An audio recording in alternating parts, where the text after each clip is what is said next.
Hello hello, aujourd'hui je te parle de choix de nom de marque artisanale ou créative, comment s'y prendre, comment choisir, quelles sont les grandes informations à prendre en compte avant de faire son choix. Avant ça, je me présente, si tu ne me connais pas, je m'appelle Cécile, je suis créatrice mais aussi et surtout formatrice pour mon organisme de formation qui s'appelle Stratégie des créatifs, qui me permet d'accompagner les créatrices et les artisanes à développer leur entreprise. Alors aujourd'hui, on va parler choix du nom de marque. C'est une des étapes obligatoires avant de lancer son entreprise, que ce soit pour mettre sur son site internet, pour mettre sur son logo, pour mettre sur ses étiquettes, pour simplement donner un nom de manière officielle. Comment choisir?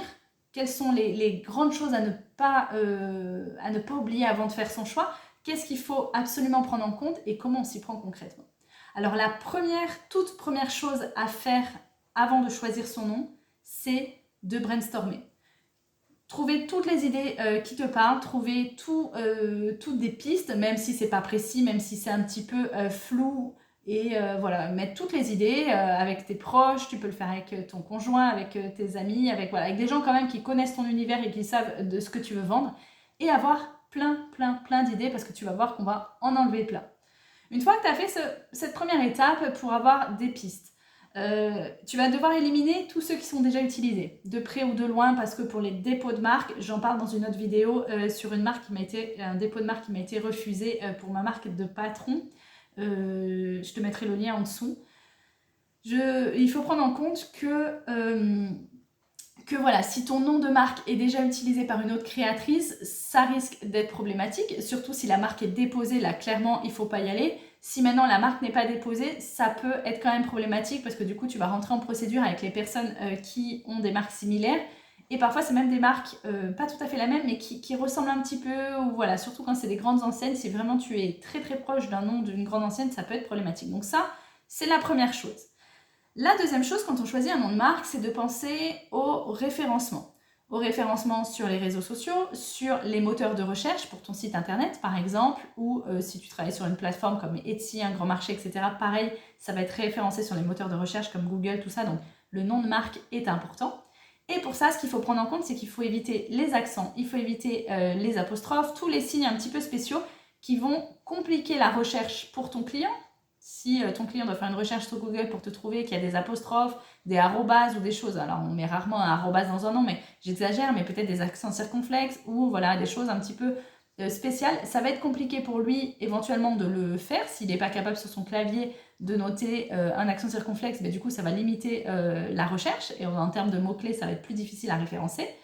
Et puis aussi sur les réseaux sociaux, par exemple si tu crées un compte Instagram, il faut savoir que tu ne peux pas mettre d'apostrophe, tu ne peux pas mettre d'accent sur ton nom de marque. Il y a des choses qui vont te compliquer la tâche. Alors l'idéal c'est de partir sans accent, sans apostrophe, sans termes, signes spéciaux, etc. Donc ça c'est vraiment le côté pratique. Il va falloir penser aussi à la prononciation. Est-ce que c'est facile à prononcer, à lire, à écrire et du coup à mémoriser? Parce que si, par exemple, on te suit sur Instagram, on a l'habitude de voir ton nom, mais qu'on n'a pas retenu exactement l'enchaînement des lettres parce que phonétiquement c'est compliqué à dire et on le lit globalement sans vraiment le prononcer. Quand on va vouloir retrouver ton compte, si c'est difficile à mémoriser ou à lire ou à écrire, malheureusement il y a de fortes chances qu'on n'arrive pas à le retrouver. Donc il faut que ce soit simple, efficace. Il faut que ce soit un petit peu original aussi. Si tu mets comme 80% des créatrices les créas de Julie, Marie, Jennifer, etc., il y a de fortes chances que tu te fondes dans la masse et que ce soit difficile à reconnaître et qu'il y ait 12 créatrices qui s'appellent les créas de Julie ou les créas de Ju ou les créas de Julia. Ou... Voilà, tu vas un peu te noyer au milieu des noms similaires. Donc si tu peux mettre une touche d'originalité en gardant en tête qu'il faut que ce soit facilement prononçable, facilement mémorisable, etc., ne t'en prive pas. Il faut penser ensuite, si tu as un projet de travailler à l'international, je sais pas, tu parles parfaitement anglais et tu as envie de vendre sur une plateforme où ça va être en anglais, ou même toi tu as un site qui est multilingue, il va falloir penser à ce que veut dire ton nom dans une autre marque. Je te donne l'exemple tout bête de la marque, alors on n'est pas dans l'artisanat, mais il y a une marque qui s'appelait Conas, avec un K qui n'a pas du tout marché en France. Ils ont essayé de la lancer, mais malheureusement ça n'a pas fonctionné parce que clairement porter un jean où il y a marqué en gros Conas, bon, c'est pas foufou. Donc pense à l'international si c'est un projet pour toi en tout cas. Si c'est pas le cas, c'est pas important que ta marque veuille dire autre chose dans un autre pays. On a parlé de la disponibilité. Pense aussi, bien sûr, quelque chose d'essentiel, c'est la cohérence. Est-ce que le nom est cohérent avec ta marque, avec ton identité, avec ton univers? Si par exemple, tu as une marque pour bébé hyper douce, hyper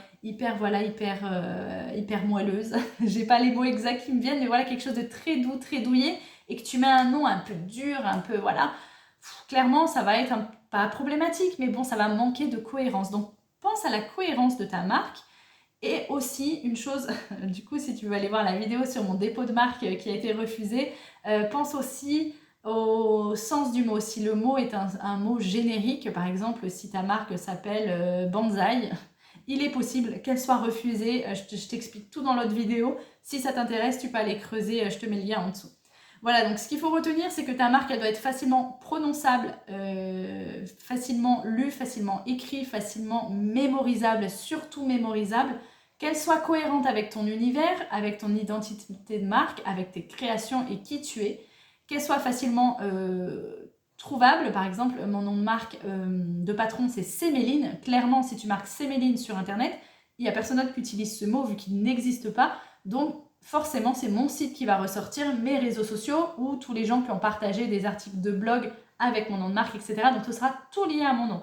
Donc, le fait que ce soit original, c'est quand même un atout en termes de SEO, donc de référencement naturel pour les moteurs de recherche. Mais c'est pas obligatoire, mais ça aide bien quand même. Et du coup, pensez à l'international si ça te concerne. Évitez les accents, les signes spéciaux, tout ça. Je refais un petit point.